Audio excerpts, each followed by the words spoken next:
a sharp pain and got out of the car to protect her. I'm really about to give birth. Please give us a way through.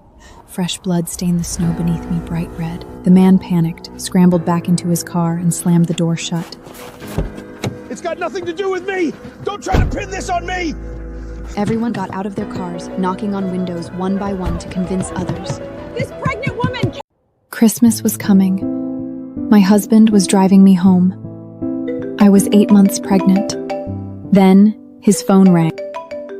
I couldn't help but ask, "Who's been calling you frantically on Christmas Eve?" He suddenly pulled the car over to the curb. Get out. What did you say?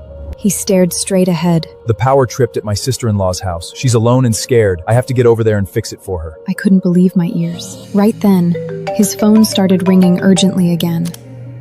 Losing his patience, my husband threw open the car door and roughly dragged me out from the back seat. She's afraid of the dark and can't wait any longer. You're only 8 months pregnant. Waiting on the highway for a bit won't kill you. Someone will pick you up in half an hour. I watched Brian's car speed away into the distance. My heart sank to rock bottom. Suddenly a faint, sharp pain started blooming, making me break into a cold sweat. A car pulled over, and the window rolled down. The female driver's eyes showed a flicker of concern. Are you okay? I think I'm going into labor. Damn it. The female driver muttered a curse and quickly helped me into the car. Where is your husband? I had no answer for that. I was carrying Brian's child and was about to give birth, yet I wasn't as important as a power outage at his widowed sister-in-law's house. A total stranger cared more about me than he did. A sudden wave of pain hit me, and I gasped for air. Once the contraction passed, I pulled out my phone and dialed Brian's number.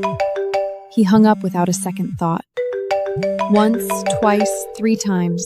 On the 16th call, he finally picked up, sounding incredibly annoyed. What now? Shut up and wait. I told you to stop calling. It was quiet on the other end, but 2 seconds later, Chloe's voice drifted through. Brian, the power's still not back. I'm so scared. Hearing that, Brian lost all interest in listening to me. He just snapped. My men are almost there. Stay put and stop causing trouble. The words, "I'm giving birth," got stuck in my throat. Suddenly, I felt a gush of warm fluid between my legs. My heart plummeted. The female driver tried to pull over right away. All lanes were completely stuck in traffic. Some drivers even blocked the emergency lane. Shit! But she turned to me and said, "Don't worry, you'll be okay." Make way! A woman is in labor! But the long line of cars did not move at all.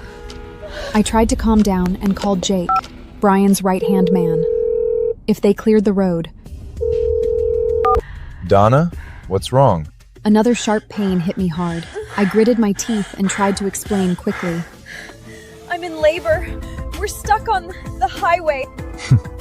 Boss said you always fake it. 8 months can't be labor, wait. Jake hung up the phone without any mercy. He hung up the phone without mercy. The pain was so bad I could barely hold my phone. She jumped out and banged on every car door. Please make way! A pregnant woman is about to give birth! It's a matter of life and death! Please help us! I lay back on the seat and called Brian again. This was my last hope. His phone was off. Power off. I called again, but it was still off. Power off. Just as I lost all hope, horns blared outside, windows rolled down. Make way ahead! Someone is having a baby! Drivers shouted together. Someone is having a baby! The emergency lane was finally cleared. The female driver slammed on the gas and sped forward at full throttle. We were only 5 minutes away from the highway exit when we got stuck again. She honked her horn non-stop, but the cars ahead didn't budge an inch. The contractions in my abdomen became more frequent and violent, amniotic flounder, mixed with blood, dripping onto the car floor bit by bit. The pain was so intense I blacked out several times, barely forcing myself to wake up again. I was completely soaked in cold sweat. I couldn't even tell if I was conscious or just fainting from the agony. When I opened my eyes again, the female driver was arguing with a bystander. The emergency lane is for saving lives! You're gonna kill someone by blocking it. Everyone is stuck here. If you're so brave, go rush the cars in front. Don't act tough with me, or I'll show you what's coming. Seeing him about to hit her, I endured the sharp pain and got out of the car to protect her. I'm really about to give birth. Please give us a way through. Fresh blood stained the snow beneath me bright red. The man panicked, scrambled back into his car, and slammed the door shut. It's got nothing to do with me! Don't try to pin this on me! Everyone got out of their cars, knocking on windows one by one to convince others. This pregnant woman can't hold on much longer. She's in immediate danger. Have some heart and save a life. Everyone has family at home. A massive wave of pain hit me again. Every car ahead moved in unison, clearing the emergency lane. Some drivers were even willing to scratch their own cars just to pull over further and widen the path. The crowd carefully helped me back into the car. Don't be afraid. You'll reach the hospital soon. As the car started moving again, I couldn't help but cry as I thanked them. Thank you. Thank you, everyone. The female driver comforted me softly. Saving you today is like leaving a path of survival for myself in the future. But after only 2 minutes of driving, a family enforcement vehicle cut us off and forced us to stop. Brian's right-hand man, Jake, stepped out of the car with a heavy scowl. You dare mess with the traffic on a road controlled by our family? You even caused multiple scratches and dents? The female driver tried to explain the situation, but Jake cut her off immediately. You women drivers are nothing but trouble. Sooner or later, we're going to ban you from the roads. The driver was furious. Before she could even argue back, she heard me let out a sharp scream. She rushed to wipe the cold sweat from my forehead. Just hang in there. We can reach the hospital in 5 minutes, max. Jake stepped forward. When he saw it was me, a flicker of suspicion crossed his face. Sister-in-law?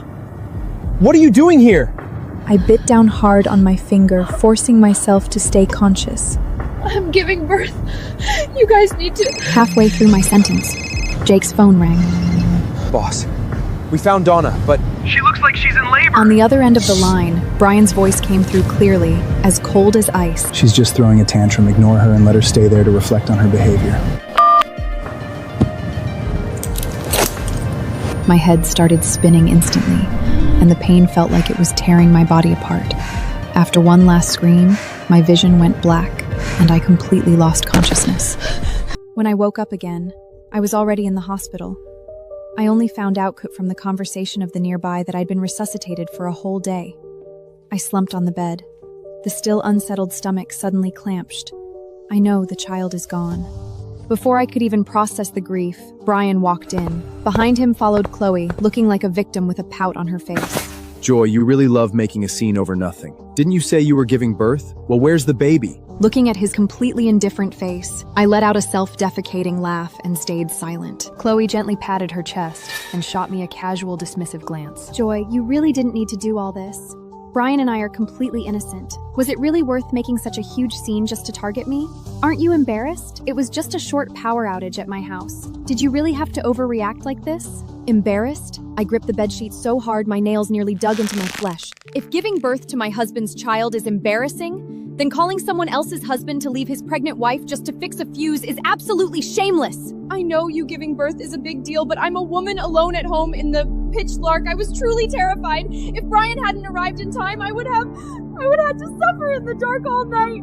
Yes, the power is fixed. Brian arrived just in time, so she no longer has to fear the dark. But I could no longer hold back my sorrow and anger, grabbed the water cup on the table and hurled it fiercely at them. But I've lost my child! I'll never see him again! What do you mean the baby is gone? Don't say such cursed things on Christmas Eve. You really are unfit to be a mother. My poor child, you were supposed to be born amid everyone's expectations and embrace the warmth of this world, never even getting a chance to catch a glimpse of the world. I closed my eyes in utter despair, pointing tremblingly at the door. Get out!